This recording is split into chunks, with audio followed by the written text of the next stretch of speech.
એક તરફ વહીવટીતંત્ર દ્વારા પ્રી મોન્સૂન કામગીરીના ભાગરૂપે ગટર, ડ્રેનેજ અને રસ્તાઓની સમારકામ કરવાના દાવા કરવામાં આવી રહ્યા છે, તો બીજી તરફ મજુરા ગેટ પર આ પ્રકારની બેદરકારી જોવા મળી રહી છે। સ્થાનિક લોકો અનુસાર છેલ્લા 10 દિવસથી આ ગટરનું ઢાંકણ તૂટેલી સ્થિતિમાં છે, પરંતુ હજુ સુધી કોઈ ધ્યાન લીધું નથી।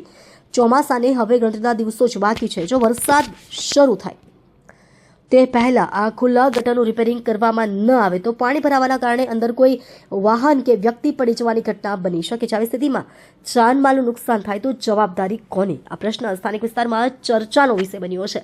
ગંભીર ઘટના ન બને તે માટે સ્થાનિક સમાજ સેવીઓ દ્વારા આ બાબતે વહીવટી તંત્રને ફરિયાદ કરવામાં આવી છે। તેમણે માંગ કરી છે કે ચોમાસું શરૂ થતાં પહેલા આ ગટરના ઢાંકણની યોગ્ય રિપેરિંગ કરવામાં આવે અને આવી બેદરકારી માટે જવાબદાર અધિકારીઓ સામે કાર્યવાહી થવી જોઈએ।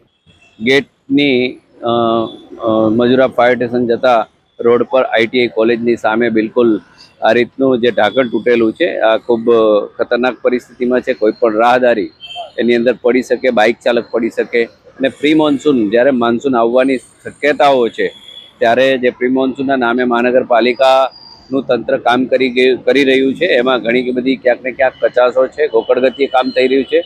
શહેરમાં ઘણી બધી જગ્યાએ ફૂટપાથના કામો અધૂરા છે, મેટ્રોની કામગીરી થઈ રહી છે, ત્યાં માટી પુરાણના કામો પણ થઈ રહ્યા છે। એટલે ત્વરિત જે કંઈ કામો છે એ મોન્સૂન પહેલાં થઈ જાય અને કોઈ પણ રાહદારીને કે કોઈ પણ સુરતીજનોને તકલીફ ના પડે એવા પ્રયત્નો મહાનગરપાલિકાની ટીમ કરે એવી અપેક્ષા રાખીએ છીએ।